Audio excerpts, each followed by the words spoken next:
Assalamualaikum warahmatullahi wabarakatuh. Bismillahirrahmanirrahim. Alhamdulillahi rabbil alamin. Wassalatu wassalamu ala asyrafil anbiya wal mursalin Sayyidina Muhammadin wa ala alihi wa sahbihi ajma'in, amma ba'du.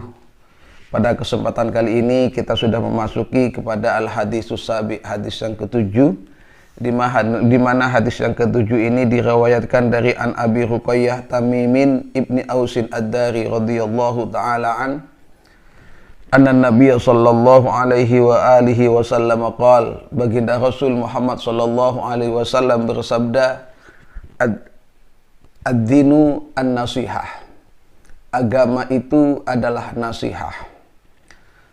Oleh karena agama nasihat, maka kemudian sahabat bertanya, kulna liman, kepada siapa ya Rasul?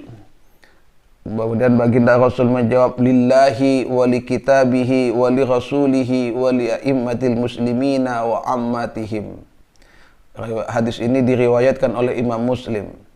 Jadi baginda Rasul menjawab, ya kepada Allah, kepada kitab Allah, kepada Rasul Allah, dan kepada pemimpin-pemimpin kita umat Islam. Para pemirsa, para santri dan alumni yang berbahagia, hadis ini begitu singkat di dalam sebuah kalimat, tetapi mempunyai arti dan pemahaman yang sangat padat dan luas. Ad-din an-nasihah, agama ini adalah nasihah.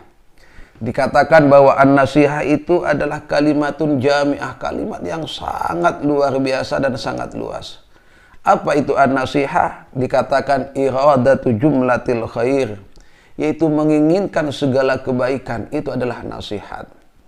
Jadi antara agama Islam dengan nasihah itu tidak bisa dipisahkan. Ad-dinu an-nasihah. Bukanlah agama Islam kalau tidak ada nasihah. Sama dengan sebuah istilah, misalnya al-hajju arafah. Haji itu ya arafah. Dalam kata lain, tidak akan pernah dikatakan haji kalau tidak ada wukuf di Arafah. Kembali kepada hadis, ad-dinu an-nasihah. Agama itu adalah nasihat. Apa itu nasihat? Sebagian ulama mendefinisikan an-nasihah itu adalah tasfiyatun nafsih anil ghasyi, yaitu membersihkan hati, membersihkan jiwa dari segala hal yang tidak baik, membersihkan hati, membersihkan jiwa dari segala keburukan, untuk kemudian itu menjadi dasar dari sebuah kebaikan-kebaikan yang akan kita lakukan. Kebaikan apa yang semestinya berdiam dan bersemayam di diri kita? Yang pertama adalah lillah. Kita harus meyakini dan mengetahui bahwa memang tiada Tuhan selain Allah, Tuhan yang kita sembah. Dengan segala sifat dengan segala kesempurnaan sifatnya. Dan tidak mungkin Allah Subhanahu wa ta'ala mempunyai sifat yang kurang sehingga itu tidak pantas menjadi Tuhan. Allah Subhanahu wa ta'ala dengan segala kesempurnaannya, dengan segala kekuasaan dan keinginannya, ini adalah keyakinan kita sebagai manusia, sebagai hamba yang beragama Islam, yang percaya kepada Allah Subhanahu wa ta'ala, pencipta alam semesta. Kemudian yang kedua, kita dengan tasfiyatun nafsi ini juga meyakini dan mempercayai bahwa Allah Subhanahu wa ta'ala mempunyai firman. Namun demikian firman Allah tidaklah sama dengan kalam manusia. Kalam Allah tidak sama dengan kalam manusia. Di antara firman Allah yang dapat kita terjemahkan dan kita dengar dan kita baca adalah apa yang kita lihat di dalam kitab Al-Quran. Maka dengan demikian wajiblah kita untuk menghormati, memuliakan dan mengagungkan firman Allah dengan cara membacanya, dengan cara memahaminya, lebih-lebih mengamalkan apa yang diperintahkan dan difirmankan oleh Allah Subhanahu wa ta'ala. Kemudian wali rasulihi, dari kesucian hati kita, dari kebersihan hati kita yang akan mengantarkan kita kebaikan, maka kita juga akan mengagungkan dan memuliakan serta menghormati, begitupun mentaati apa yang telah dibawa dan disampaikan oleh Rasulullah Muhammad sallallahu alaihi wasallam. Karena tidak ada satupun yang disampaikan beliau kecuali merupakan wahyu dan perintah dari Allah Subhanahu wa ta'ala. Ulia immatil muslimin, kita juga akan dengan kebersihan dan kesucian hati kita, dengan keinginan kita untuk menjadi manusia yang baik, menggapai kehidupan yang baik, maka tentu kita harus mematuhi dan mengikuti apa yang disampaikan dan diperintahkan oleh imam-imam kita, para imam muslimin ini.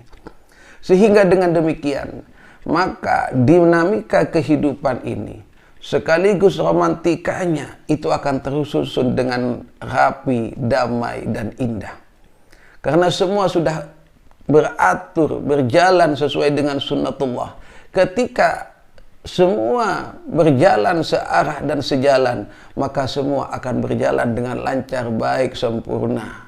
Tetapi jika ada di antara komponen-komponen ini yang tidak berjalan dengan lancar dan sempurna, yang rakyat ingin jadi pemimpin, yang pemimpin bersikap sebagai rakyat, Al-Quran sebagai pedoman tidak lagi dijadikan pedoman, malah yang dijadikan pedoman adalah pendapat akal manusia, maka disitulah kerancuan, kemudian kerusakan dan perdebatan tidak akan pernah selesai karena memang tidak sesuai pada alur yang semestinya. Para pemirsa, para santri dan alumni yang berbahagia, dari hadis ini kita sekali lagi dapat kita simpulkan dan dapat kita tarik nasihat bahwa agama ini adalah nasihat.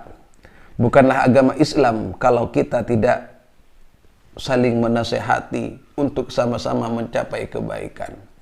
Jangan sampai kemudian kita percaya dengan mereka-mereka yang memang tidak percaya dengan adanya Tuhan, sehingga mereka mengatakan agama itu adalah candu. Itu adalah sebuah kebodohan dan ketidakpahaman tentang apa itu agama. Agama ini adalah nasihat, dan dari nasihat itulah kita akan memunculkan dan memanifestasikan sebuah amal dari apa yang kita sampaikan dan dari apa yang kita yakini.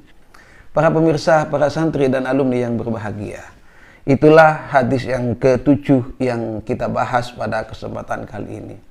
Kemudian oleh karena kitab ini berisi 42 hadis, maka jika satu hadis setiap hari dikhawatirkan nanti tidak hatam dan tidak berlanjut setelah adanya hari Lebaran, maka pada kesempatan kali ini saya lanjutkan kepada hadis yang kedua. Di mana hadis yang kedua atau hadis yang ke-8 ya. Hadis yang ke-8 ini tidak boleh nantinya terpisahkan antara hadis yang ke-7 dan ke-8. Dan ini bukan suatu kontradiksi. Baik, kita lanjutkan saja. Kemudian al-hadisus samin an Ibnu Umar radhiyallahu taala anhuma, diceritakan dari Abdullah bin Umar radhiyallahu taala anhuma, anna Rasulullah sallallahu taala alaihi wa alihi wasallam, bahwa baginda Rasul Muhammad sallallahu alaihi wasallam bersabda, umirtu an uqatilan nas. Kata Nabi, umirtu, saya diperintahkan untuk memerangi manusia, hatta yashhadu an la ilaha illallah wa anna Muhammadar Rasulullah, sampai kemudian mereka mau bersaksi bahwa tiada Tuhan selain Allah dan Muhammad adalah utusan Allah. Wa yuqimus shalah, kemudian mendirikan salat. Wa yu'tu zakah, kemudian membayar zakat. Fa idza fa'alu dzalika asamu minni dima'ahum wa amwalahum. Ketika mereka mau melaksanakan apa yang tadi disebutkan, bersyahadah, salat dan zakat, maka jiwa dan harta mereka ada pada tanggung jawab kami, illa bihaqqil Islam wa hisabuhum 'ala Allah. Artinya bahwa ketika mereka menyampaikan syahadah, kemudian salat dan zakat, maka harta dan jiwa raga mereka senantiasa terlindungi oleh agama Islam dan pada semuanya diserahkan kepada Allah Subhanahu wa taala. Para pemirsa, para santri dan alumni yang berbahagia, sekali lagi kami ingatkan bahwa hadis ini jangan sampai dijadikan kontradiksi dengan hadis yang pertama atau hadis yang ke-7, dan itu justru berkesinambungan dan saling berkaitan antara yang satu dengan yang lain. Hadis ke-7 sudah jelas menyampaikan agama ini adalah nasihat, yaitu agama ini adalah menginginkan kebaikan kebaikan di dunia, kebaikan dalam persaudaraan, kebaikan dalam peribadatan, kebaikan dalam kemanusiaan. Namun demikian seterusnya, maka tentu agama ini perlu disebarkan dan diarahkan, dan itu disampaikan.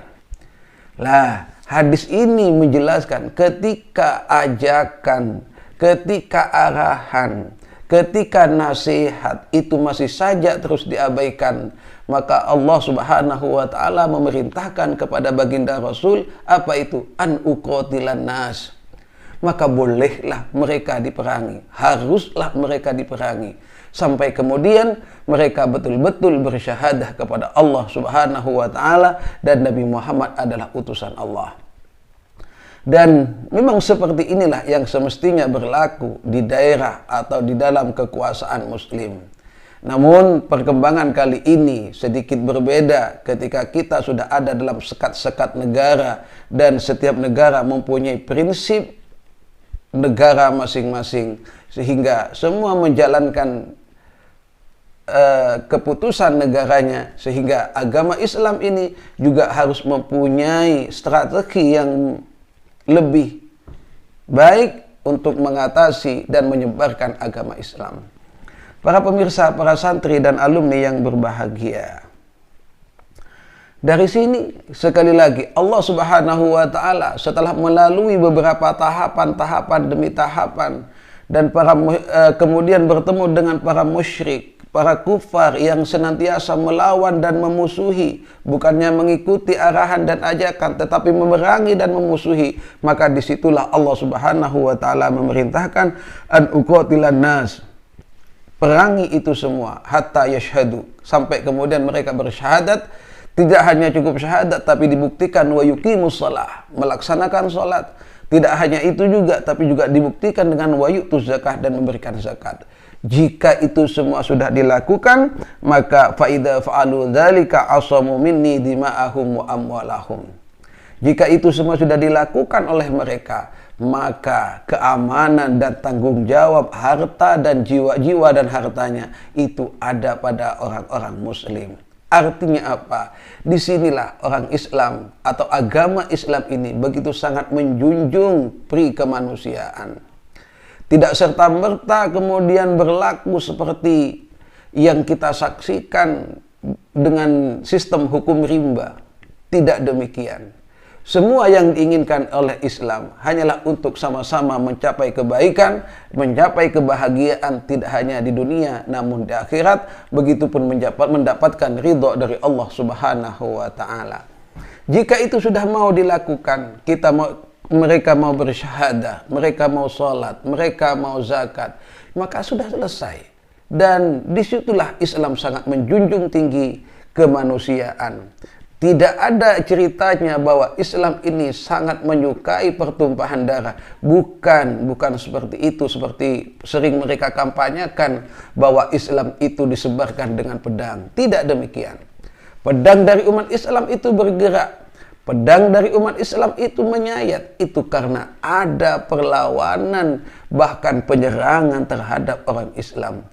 Jika itu tidak terjadi, maka tentu peperangan itu akan selalu dihindari oleh orang Islam, karena umat Islam lebih menyukai dengan cara santun, dengan cara sopan, dengan cara nasihat, seperti yang disampaikan di hadis yang ke-7 tadi. Para pemirsa, para santri dan alumni yang berbahagia,